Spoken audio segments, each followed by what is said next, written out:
Hello, everybody. My name is Diana Mayfield, and I'm the head of content here at Design Files. Today, we are diving into the pitfalls of full-service design projects and how to protect yourself and your business. We are joined by Kim Kapellusch, the co-founder of the Academy of Home Staging and Design, which offers fast-track, hands-on career training for upcoming stagers and interior designers, with programs offered both in person and online. Welcome, Kim. Thank you so much for having me, Diana. Thank you for joining us. How are you doing today? Fabulous. It's my passion to share knowledge and teach people and help them with any shortcuts that I can. I love it. And full service design projects are crazy complicated. So there are so many things to cover. And guys, I previewed the slides, and like Kim has dove into so many different details across so many different factors of managing these projects. So I'm excited to dive in. So without further ado, I'm going to let Kim jump into the content, and then I am going to hop back in at the end for Q&A. So as questions are coming up, feel free to pop them in the comments. So that way, when we're ready for Q&A, we've already got some questions. So just, engage with us in the chat. Let us know what you're thinking, what you've experienced, and then also ask your questions as they come up. Thank you, Kim. Fantastic. Thank you, Diana. So I just kind of want to introduce my fabulous team. I have a wonderful set of women that really support me. We all love each other. We love what we do. We love teaching. And so just a quick overview of that. Co-founder Wanda Colon, who was on HGTV and TLC for a number of years as a design show host. Myself, I own a very successful staging company in Los Angeles. Wanda is obviously very successful at interior design. My company also services full service interior design. And so that's why we're speaking on the topic today. And then Tammy Vanderwielen, who is our head of marketing. We have over 85 years experience in the business of real estate, interior design, home staging, marketing, and business education, along with coaching and development. I love coaching. I've just been in coaching a lot again this year, and it always saves me shortcuts. As a matter of fact, just this year, I have managed to get myself digital. So that's fantastic. It saves me a lot of time, and I love it. So I'm hoping to share some of those secrets with you today. So we are the Academy of Home Staging and Design, and we have hands-on and virtual courses for people wanting to enter into home staging or interior design fields. We also have bilingual Spanish. We have advanced business retreats that we offer after our courses for people who are in business, such as yourself. So if you're interested in any of our advanced retreats, we certainly welcome everybody. This year, we're going to be doing a color accreditation along with a 2024 roadmap, and I'll talk about that a little later. We have live courses. If you like everything hands-on, we coach and mentor you through every step of the course. That way, if you're a beginner, or you have been in the business for many years and you're looking to add on another service, we coach and mentor you every step of the way. So without further ado, we'll get into the full service design projects that obviously can be complex and have a lot of things. We have sort of what we teach in our program for the interior design is that we have the client approve everything. And there's a certain number of steps that we go through.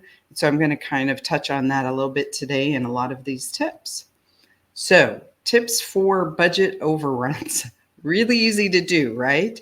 Obviously, we want to know what the budget is ahead of time. And then is that realistic? And sometimes I would say certainly in the beginning, we were taking projects on that maybe we shouldn't have. They weren't our ideal client, and also they weren't maybe realistic about budget. And so be super careful about that. I've actually had people really try to corner me into, oh no, but of course you could do it for this. Why couldn't you do it for that? Not my ideal client. So we say no to those jobs now. And that's what I would recommend, because going over budget and having those conversations is tough.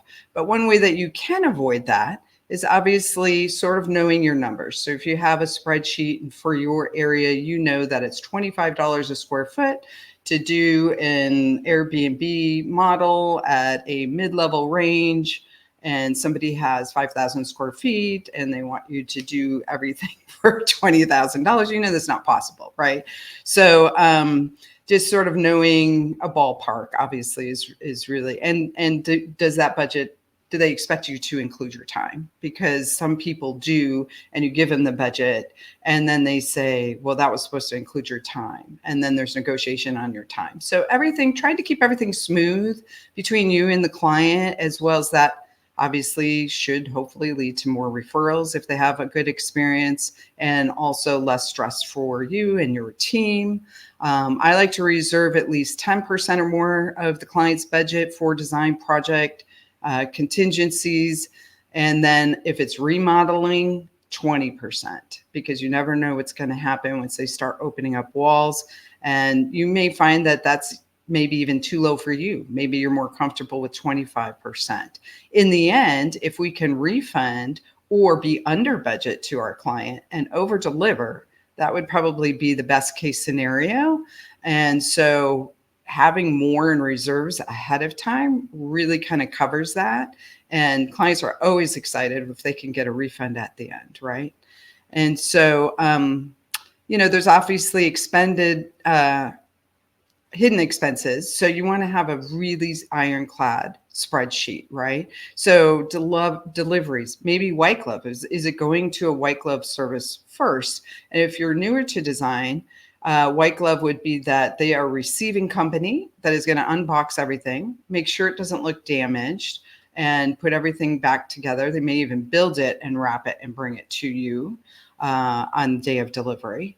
And so that generally is maybe going to add 20 to 30% right there. So, and then assembly of items. If you're purchasing things from, a place where they're all going to be delivered and need to be built, there's a considerable amount of labor and time that's going to take. And then you have trash that has to be maybe taken out if it's a large install, and taxes, restocking. So you always want to make sure that you have everything accounted for in your spreadsheet, and that you allot some money for each of those categories just in case. Communication issues, definitely. The best way to not have communication issues is really to do a lot of communicating via digitally on DesignFiles, right? So if I'm having my client approve everything and make comments, there's a trail of things that we can refer back to. We always like to have the client sign off once we have them sign off on the design before we purchase one item for that particular project or room or board. We always make boards for the client so that they can see it. And then if we have their approval, not verbally, written somewhere or signed off somewhere, then the client does need to take some accountability for the time to correct those items that they later on decide that maybe they're not in love with, or they want to make changes. So those, sometimes you can get into problems with people once the item arrives and they're not in love with it anymore for whatever reason. We don't let anyone see any of the items until install day. We like that people leave and come back for a big reveal. And then that also allows them to see the full picture rather than focusing on one item or detail. And then obviously only present items that are in the client's budget. So if you're going to create a design board, when they want each room, right, you would want to have if we know that their whole budget for the entire room is $5,000, then we probably don't spend $2,000 on the sofa, right? So everything that's going to come in is already going to be in budget that they're approving in terms of your vendor estimates and your furniture. So, and your decor. So on our spreadsheet, we keep track of all of that. And of course, in DesignFiles, you have the back end. So that's really easy. And you can really make sure that they are staying on budget with what they said that they can do. And then if they need to upgrade, because that's what they're deciding to do, I would always make them sign off on a change order for that. We also provide a weekly update on project status and design hours. So we always bill sort of ahead. And I'm going to talk a little bit more about that coming up, but we would always sort of work on retainer rather than in arrears. And I always suggest that because at the end there may be a lot of hours that somebody is turning in for a project and people are like, whoa, wait a minute, what happened here? And so just to keep everybody on the up and up, a weekly report is definitely recommended. And then unrealistic expectations, of course, everybody has that, right? They always want the $100,000 look for the $50,000 budget. And so, I would just say, create a printed document for clients on what to expect of all of the upcoming steps, right? So here's how our process works. Here's what to expect next, and what you can realistically consider paying in design fees. So I like to always say, like, a project of this size generally ranges from X to X in design hours. It may go over that based on specifics, but just so you know that this would be an amount of design money that we would think that design fees that we would probably expect to pay in this project. Also, tell people that it might take 2 to 4 weeks for your design boards. You may get them done in a week or a couple of days, but if something comes up, at least you have that cushion because you have other clients that you're working with, or a new client might come up and you might want to, take that on right away. Maybe it's a really high profile job, or, they have a more urgent timeline. So that does give you some breathing room. In addition to, if you get those design boards done in a week, they're like, wow, how fabulous is this our designer, right? And their team. So, and I always tell people that custom and back orders could take as long as 3 to 6 months.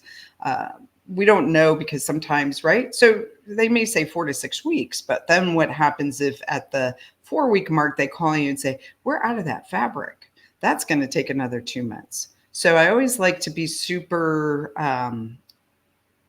under promising and over delivering. And that is always kind of puts you in the driver's seat where there's not a lot of discussions about, where is everything? Why isn't it correct? How can we fix it? How long would that take? So we always try to attempt to stay on schedule. So we always going to put that in our contract as well. So if you don't have a contract, definitely start working with a contract, and outlining a lot of these things in the contract will definitely help. And then also, obviously, change items, returns, or changes in project scope are going to extend the timeline. So that would be another thing to add to your contract if it's not already in there. Managing delays and client frustrations. So we've all had a client that's been a little bit more difficult to deal with. Hopefully, if we've prepared them well enough, then it's going to be easier in the long run to manage their expectations and their frustrations. So I always like to check with the vendor timelines before presenting to the client of, we expect the install day to be this. So we always want to have that just in case, right? I mean, they may always deliver within 2 weeks, but just in case, want to make sure everything's in stock and there's not going to be a problem. I have my assistant do that, of course. I don't spend my time doing that. And then obviously when they are voicing their concerns, I always like to diffuse the situation. And I say, I am going to help you as much as I can. Let me call the vendor. Let me see what's going on. And, I understand all of those types of things. You kind of want to keep it out of the personal realm if you can, in terms of, like blame or fault to anybody, but keeping it as professional as possible is helpful. Consider a group call maybe with your vendor. That way your client can find out the answers directly from the vendor and maybe take a little bit of that off of yourself in terms of them realizing this isn't all your fault, and it's also not within your power to fix it. It's the vendor's power to fix it. So, and maybe having some backup that you just have somewhere in your design files library that like, this is a good backup. Or maybe when you did their board, you found another suitable solution, but you really like this other one better, just in case maybe somebody can't deliver. And then that way you would have, some go-to quick shop items or the backup for that particular project.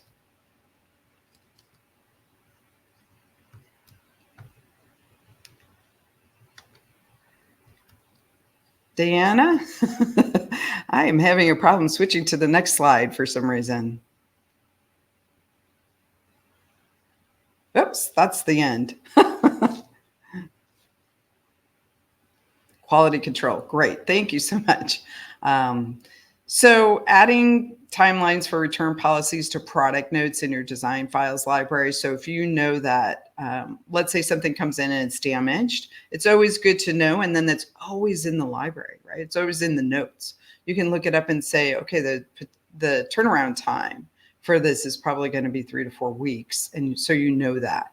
And obviously that's a private note. And then if you're working with a short time frame and long project timelines, consider using, the receiver white glove service that I mentioned, because that is going to, a lot of times things come in boxes, especially if your client is on a lower budget and maybe you're getting a lot of things from Wayfair. It's hard to know until you open those boxes. So if install day and you don't have a receiving area for yourself where you can open everything and then maybe even have your team build, as a staging company, what's interesting is then I can actually do that. I can have items that come to my warehouse and my guys can check the boxes because they're already working, and they can even maybe build things ahead of time.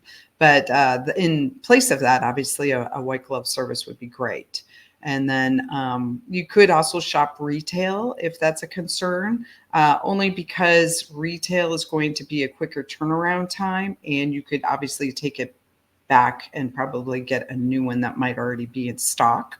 Basically, within a day or two, driving there and coming back. So if that's if you have a really a client that's on a very short timeline, retail obviously probably isn't their best choice in terms of budget, but it does allow for things to get done a little quicker. And then if there is a problem, for that problem to be resolved much faster. Staying on track.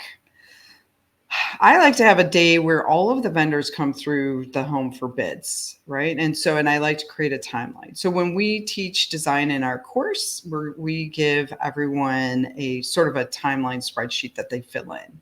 And so you want to hit those target market dates. And if you're not, is there a way to shorten it up? And again, I always like to give myself, in terms of the client perspective, more time than I think I need. And so I like to pick a full day that the vendors come through all in one day, if possible, and I get all of my bids that way.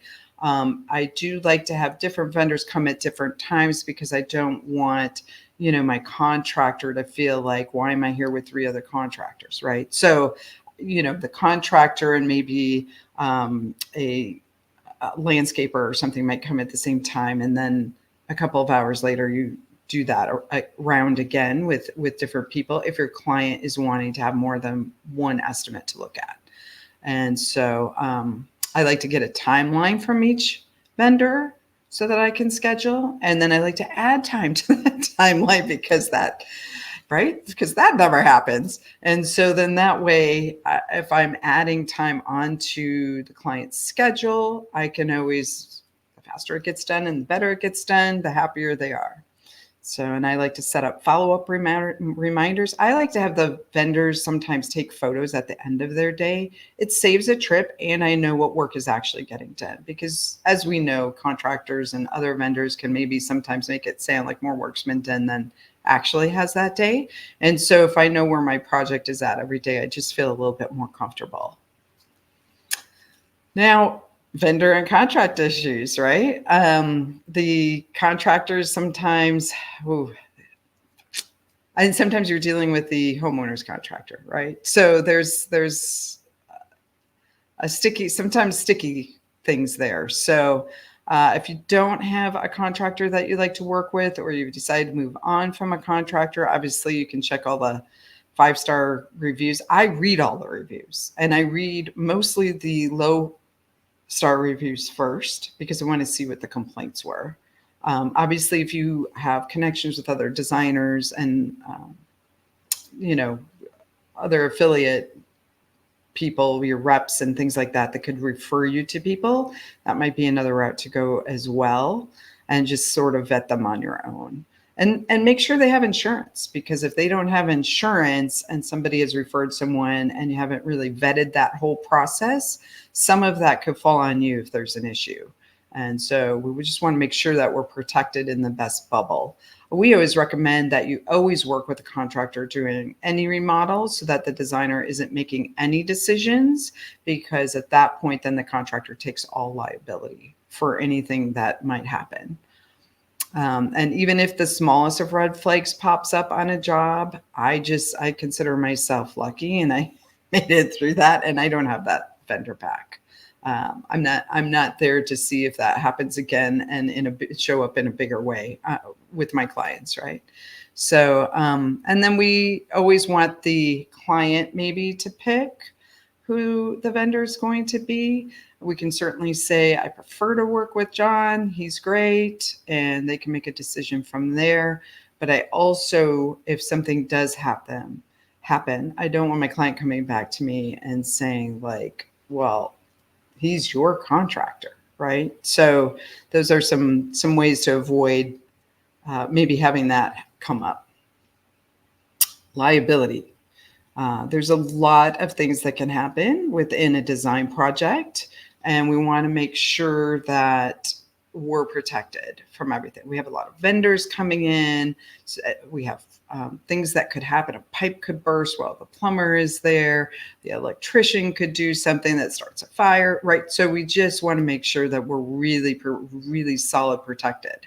So the liability and workman comp for all of your employees. So if you have employees, if you don't have employees, I highly recommend that you are not just 1099ing unless you know that they have their own liability insurance. And 1099 has its own issues. And if you are found to have employees that are not really 1099, there can be a lot of liability just there. So it can be $50,000 in fines from the federal government just on someone that you state is not an employee who sort of technically is. And basically, if they don't have other many things can make them an employee. But the sure and fast one is if they don't have any other clients, then for sure they're an employee. So just, maybe outsource like a moving company or something like that, because that the client is paying, right?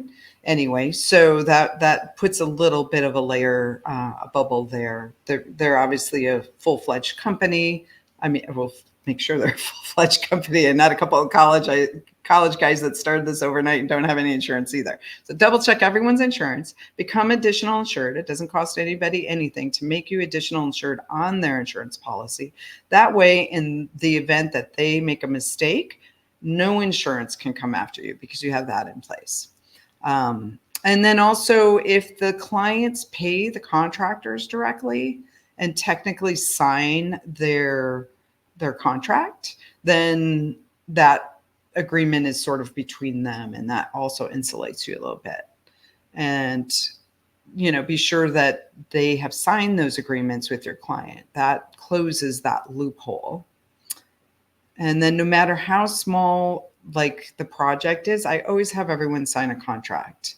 If I'm there for a consultation, that's fine, right? I take my check, I leave, I'm not coming back. We all know that I'm not coming back. If I come back and I'm doing additional work for them, I want to make sure that my contract is ironclad, spells everything out. They know what to expect. They know what the fees, they know what my commissions are and what commissions I'm going to take off of the top, right? So if I am working with a custom, trade only type of situation and my discount is 30%, I may say, I want to share 15% of that with you. But I'm going to keep the other 15%. Those types of things really have to be spelled out in your contract, because I don't think that you would suffer legal, I'm not a lawyer, consequences from that. But if the client finds out later that you kept, let's say, the whole 30% or any part of it and didn't know about it, that's really going to be a cause for poor reviews online, and certainly not any referrals or repeat business from that client. So you just want to be very transparent about everything. And then have a clause in your contract that services are ongoing and that at any time with notice, either party can agree to quit. And I like to have that in there only from the perspective that, sometimes I might find myself not working with my ideal client and I may want to quit. And so they've already been prepared for that. And, maybe they don't want to keep going, and that's fine. That can happen. And if you do some due diligence on who your target market client is, and you only accept those types of jobs and projects. I know in the beginning, it's easy to say, like, I want to take everything. I want all the experience. I want all of the money, right? And so, but at the same time, life is much smoother if you're working with your ideal client. And then we talked about the additional insured. So just make sure that you're always additional insured on every vendor who's coming in.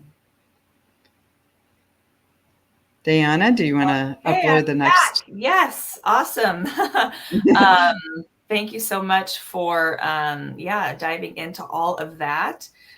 We have the second round of the slides. Yeah. Is this? Yes. Perfect. Thank you. Yeah. Okay. Thank you so much. Okay. Yeah. I'll keep going then. Did you have a question? No. I think, I forgot you had, I think is this the last section? I think. Yes. More. Okay. Okay, cool. Yeah. I forgot about that one. All right. Great. Thank you. Mm-hmm. Sorry, guys. We had to upload in two sections for some reason. So here we are in part 2. So knowing when to turn down a client. So first of all, listen to your intuition, right? And then the ideal client. So what I like to do is I like to make a list of all the qualities that I would want in a ideal client.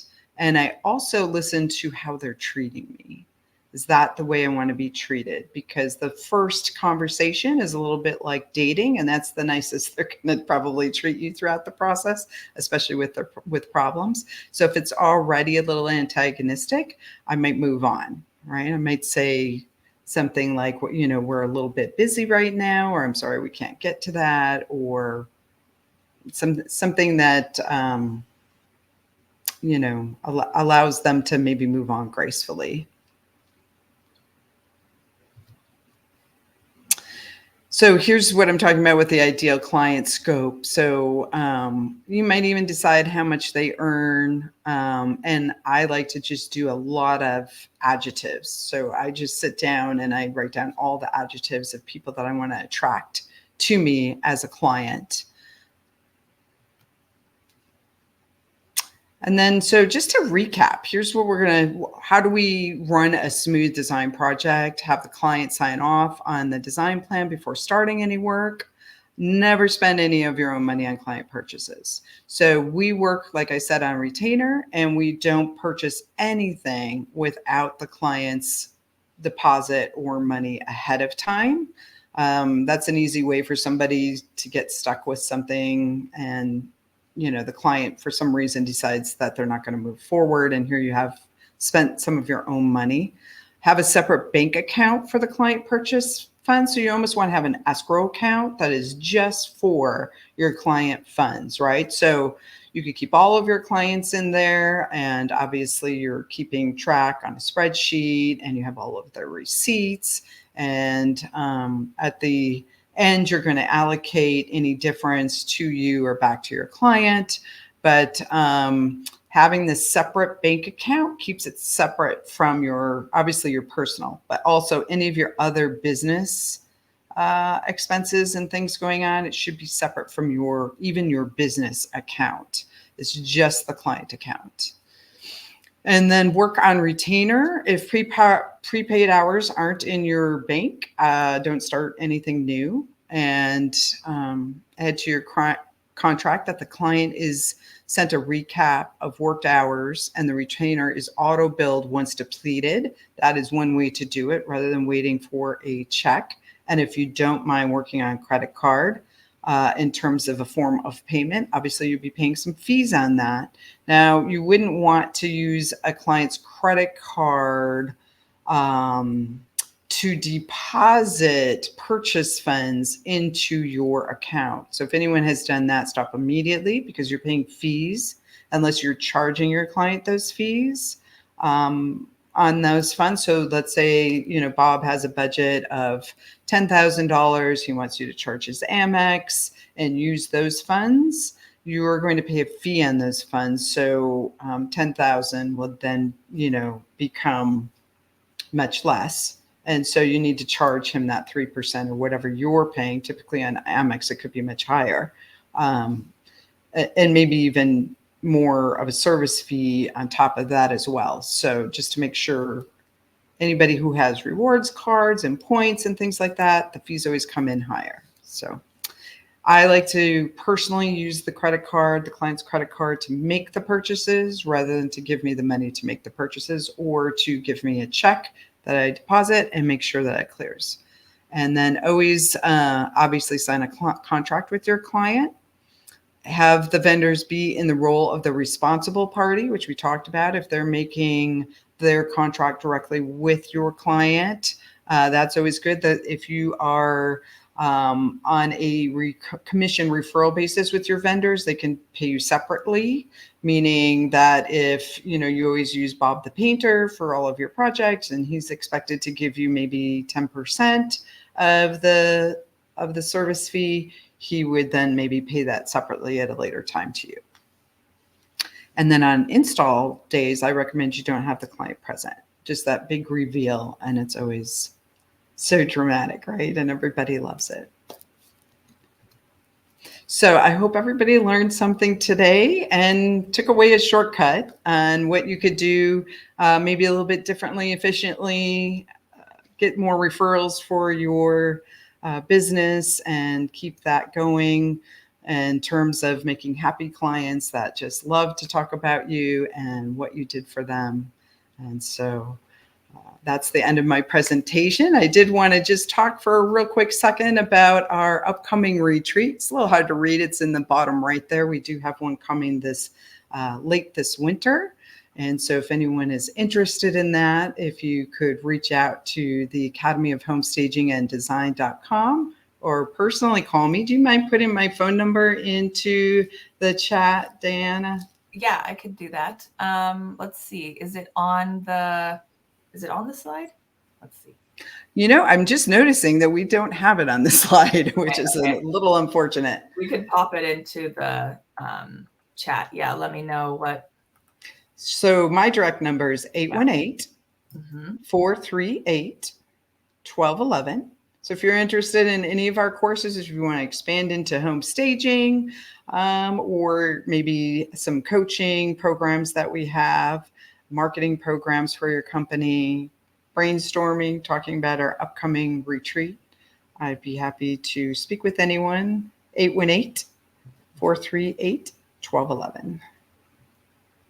Awesome. So I am going to dive into the questions. Thank you so much for that super thorough presentation. I feel like, I hope people were taking screenshots because there's a lot of info on those slides. So I think, this is going to be great for review as well. We have tons of questions in here. So I am going to just hop right in. Let's see. So do you recommend a percentage for accessories and styling pieces?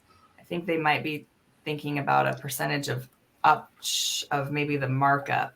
Right, the markups. Yeah. You can. Now, here's where it gets interesting, right? So if you're shopping at Home Goods and the average person can go in there and do that, as long as you have it in your contract, though, I know people who do.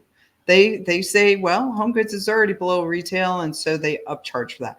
We actually charge, we don't charge by the project, we charge by the hour. So we get paid all of our time, regardless of what we're doing.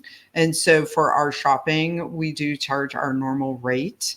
And then we obviously do markups on a lot of the custom pieces, and you could certainly do it uh, for the accessories, and just so that they know.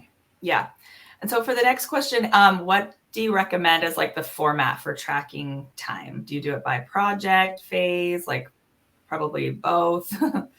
So we track all of our time. And so we have a tracker app that, like, different ones out there will track your time for you. Yeah. And then DesignFiles have that too, just so everybody knows. We have a time tracker. oh, perfect. Sorry. Yeah. Yes. So use that. And then that's perfect. And you could label each one if you wanted to. If you had different rates, like say an assistant rate or a shopping rate might be different from your design rate. You could do it that way and just categorize it. And that way it's easy to figure out if it's in a spreadsheet and it's, or however it works in design files where it's tracking the rate that you're also charging per hour. Then I turn that in at the end of the week, and I auto bill their card for another, say 10 hours or whatever it might be. Okay. Okay. We always work on retainer. We don't work in orders. Yeah. Right. Okay. For the next question, how do you approach discussing aspects of a project that come in higher than expected? Yes, that's always tricky, right? So I think I always like to have the solution, right? So if I'm going to present a problem, I always want to have a solution. And that may be that, okay, in order to stay on budget, we need to change it from being this big to this big. And so here's your options. Like if I can give someone at least 2 options besides the one that they wanted, that's always great, because, and a lot of times they might say, no, let's go for it. And if you have it in your reserves, and that's the one thing where it's like, don't be afraid to make it like a big chunk up for reserves, because aren't you the hero when you come in and say like, hey, this came in $5,000 more, but I'm going to take it out of your reserves because we have 10 in your reserves and we haven't experienced any other problems so far. And so we'll still have that 5 in there. And so if you approve it, just know there could be other things down the line, but we'll take it out of the reserves. Okay, got it. We got a couple different questions about like install day. So the first one is, do you have a storage unit to keep everything until that one day? Sure. 3 ways you can do that. 1, white glove, obviously, receiver.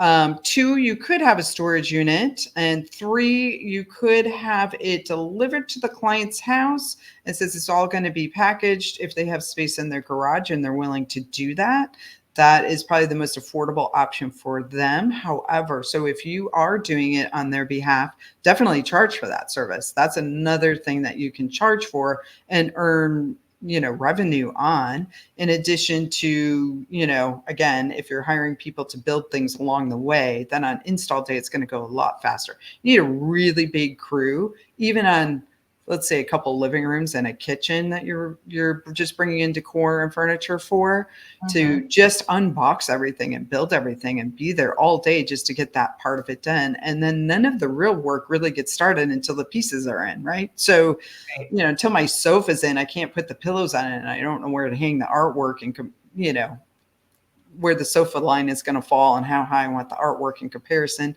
So all those pieces have to be put together. So if you can do it ahead of time and charge your client for that, and maybe that is a different rate in a different category and make money off of that, why not?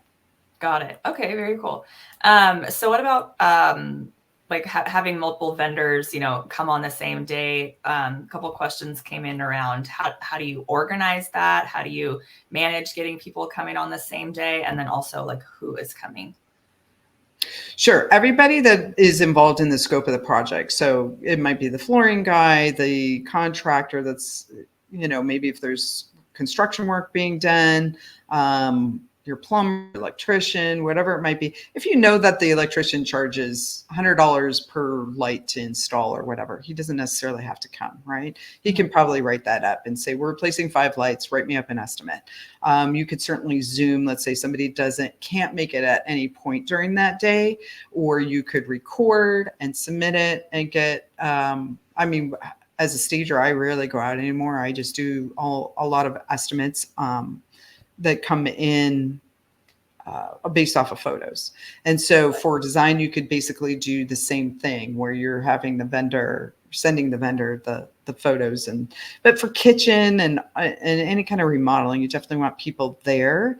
If they can't make it, maybe you do have to go a second time, but getting everyone there just keeps everything on a much tighter timeline, because you're going to get all of the estimates that you need, hopefully within the next, 48 hours to put the whole scope of everything together for the client. Right. That makes sense. You shoot to have it on one day. If it doesn't work, add another day. Okay. So this is a good question, more kind of like strategy. How do you keep clients from, bouncing around when it comes to making choices?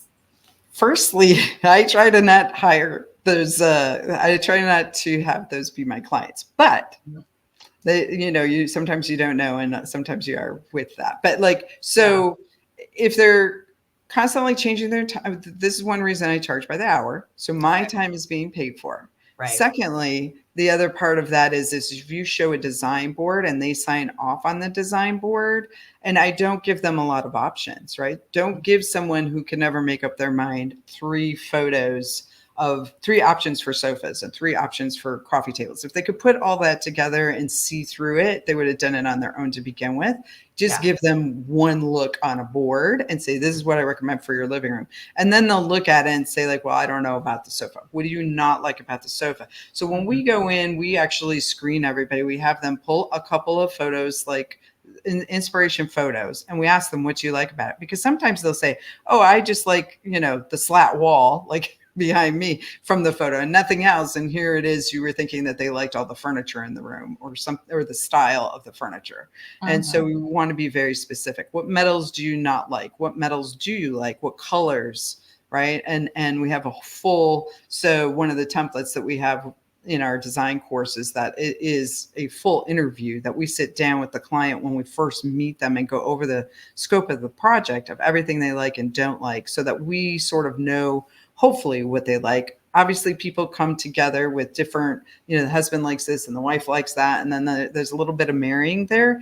But if they've pulled their own inspiration shots ahead of time and at least come to an agreement on one, hopefully as an experienced designer, you can sift through that and see where's the common ground. Is it clean lines and dark colors? Maybe that's the common ground. And hopefully, if you can put a look together based on that, they'll be in agreement. And once they see all of the pieces from the room, so, when we do a board, then we pull in, lighting and different things, accessories, all of the furniture all together, so it looks like a complete room. For really picky clients, you could even go so far as to always, and then upcharge, of course, and you could outsource and upcharge to do 3D boards of their actual space. And there are, there are programs too. Do you guys have 3D? Yes, we have. Yes, so you can click even in there, even in design files to do that. So that's amazing. Yeah, exactly. Thank you. I think that was really comprehensive and kind of gave multiple strategies. So this is a question about if a client already has their contractor and the contractor is really difficult to communicate with, and it's kind of causing more, effort for the designer. How do they communicate that they need to charge? I think this kind of comes down to how you bill, right? Right. So, and I don't know if it's extra hours unless you've promised them that you were working on a project-based fee. So is it extra hours that you've actually worked, or is it just ongoing hours? Right. And so I never promise anyone I'm going to get something done in 40 hours. That's, but they always, of course, want to know. I try to give myself a pretty big gap. I guess some ways that you could maybe resolve that is not be on the phone with them and do everything by text and try to keep it super professional and say, what do you need from me? And I know there could be a big struggle a lot of times between the contractor and the designer, because the contractor wants to be in charge, but he thinks the designer's trying to be in charge, and the designer, wants it to be all this way, right? Contractors sometimes think we have an attitude or something. So they automatically are on the defense, and it's really tough when you walk in after the fact and the client's already hired them. So yeah, that is a difficult one to skirt. And then when do you pull in your client or not pull in your client? And I guess what I would definitely let them know that, I'm having problems communicating with Paul and it's taking a little bit more of my time. You might see, an uptick on that. If you want to have a discussion about it, let me know. I think some things that could make this project go a little bit more smoother might be X, Y, and Z, and putting no fault or blame on anyone for that. But it might be that they know the contractor personally, and maybe they're having a conversation with him directly at that point to try and, if they know their bill is going to grow, they're going to want to probably step in and help, hopefully. Makes sense.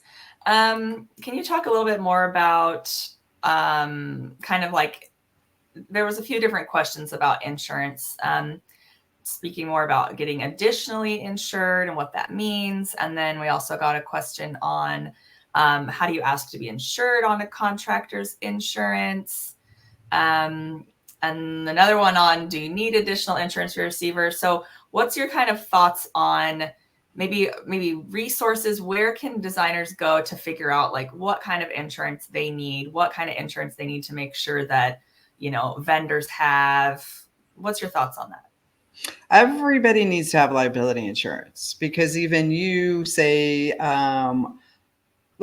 if you hire everyone professionally and you outsource it and it's just you in the project, still something could happen, right? So still like, you tweak something and for some reason, the way that it tweaks, it falls over and breaks, and then it cracks the floor. And somehow that entire floor was super expensive and there's no replacing just that one piece or something in it, right? So you always want to have that. It's not that expensive, especially if you're, probably maybe $1,000 a year. And then if you want to be additional insured, so if you're already working with contractors that are insured, and that's obviously going to be anybody that you pull into your team arsenal, you're going to make sure they're insured first. That's super priority. And then all they do is for every project. So you can't just do it once. You can't just say at the beginning of the year, add me as additional insured. It doesn't work that way. So here we are at 123 Main Street. I need to be additional insured on this project for the, and all that person does. So I have to additional insure people too. So then what I do is I submit it to my insurance rep, and then she just sends me a certificate. It doesn't cost anybody anything. And usually they get back to me in a couple hours.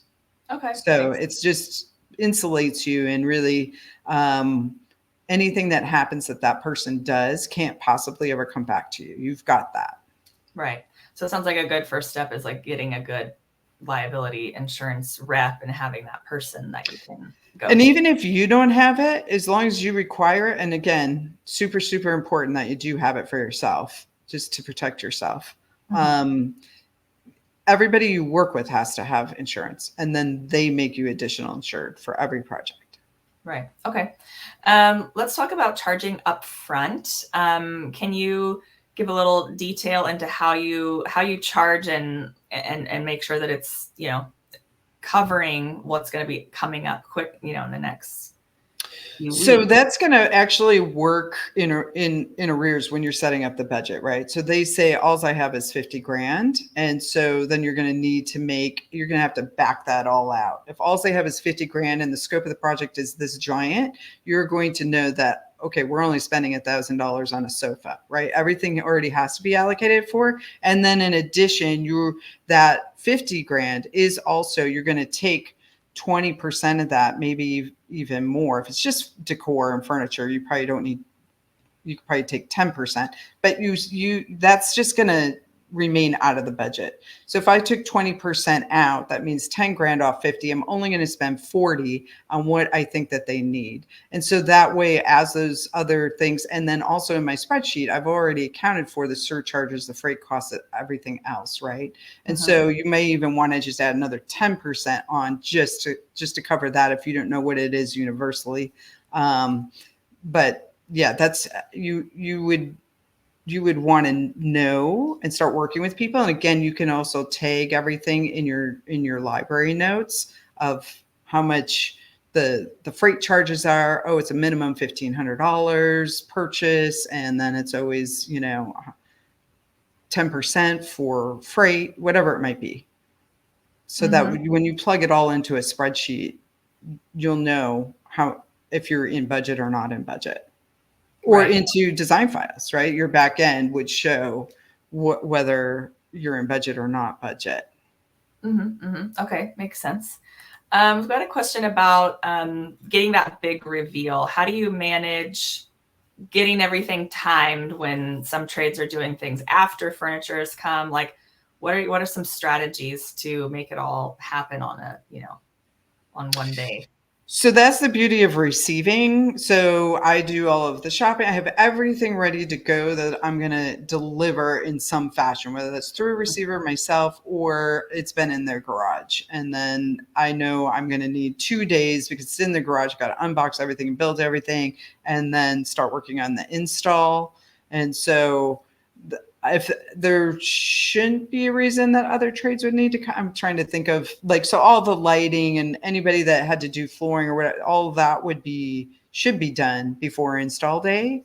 So I'm not quite sure what in reference other trades would be. I like to be there by myself. Drives me crazy. Even with staging, drives me crazy to have other vendors that I have to trip around all day long. And it's not cost effective for your client because it's going to take your team longer to install. Okay, got it. What about talking about budget? What are your kind of approaches for asking about budget and making sure it's comprehensive? So when they tell me what their budget is, I always ask. So first of all, always ask your client what their budget is. So no, it's impossible to do a design because you might put a whole design plan together for an entire house and people come back and go, that looks cheap. Because you didn't know their budget, right? So definitely know the budget ahead of time. And then if it seems unrealistic, then I say, I could probably get all of the furniture and accessories, all the decor that you need for this project for that number, but I can't do it for my services. Or ask them, do you expect that to include services? And so that you can budget accordingly with what you're purchasing for them. And then if you're charging every week for your time on retainer, then there's really no surprises. So it's not at the end where you come back and go, okay, I need 30 more grand for all the services, right? So you're getting that every single week. And the client's never surprised on that. Right. Makes sense. Okay. We got a question about charging, versus charging hourly versus package rates. Great question. So I have found that people waste less of my time if I charge by the hour. If I charge by the project, they're going to change their mind a bunch of times, and it's going to be, I have to fill in those gaps, right? Because I just gave them a project price. So I don't work that way. I learned my lesson very quickly on that. And then in addition, it helps you run a profitable design company. If you have other members on your team and you're not charging separately for their time, and you just sort of have $350 an hour includes the whole team kind of a approach, then you really have a way to make sure that you're not going in the hole on a design project, because that's very easy to do when people aren't paying you by the hour. Okay, makes sense. And then in terms of allocating budget, if somebody says, I've got this $50K how do you make sure that your design fee is gonna get covered within that if you're not totally sure how much time something's gonna take? Oh, what portion of it? Yeah. It's so interesting because every job is going to be different where, some jobs I'm just going to pick out the decor and install it. And some jobs you're going to manage all of the tradespeople and all of the construction and just, you kind of need to estimate. And as you do it more, you probably would have, just kind of pay attention and watch. And then if you're doing spreadsheets or some sort of statistics where you say, okay, that was that kind of a job for that budget, that many square feet and the services, and here's how much time it took our team, so that you kind of know. It is difficult. Again, always go higher, right? So, literally add 30 to 100% of your time onto it. Realistically, if you don't know, double your time and just say it could take, and I always tell people, it could take 30 to 50 hours of design time to do this project. And that would be a small project, right? To do this project based on how quickly you make decisions. That's always a good one. Right. Makes sense. Okay. So I'm going to grab our last question here. Let's talk about joining purchasing groups.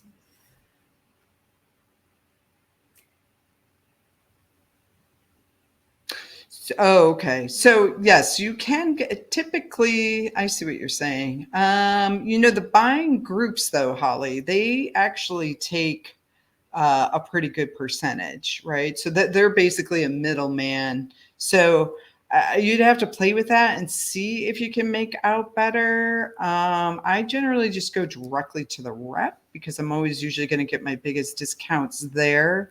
I see where you're going with that, because sometimes you can get wholesale pricing versus, designer pricing. And that's going to be the tier, right? You, as a designer, you get design pricing, and then the next one down is going to be wholesale.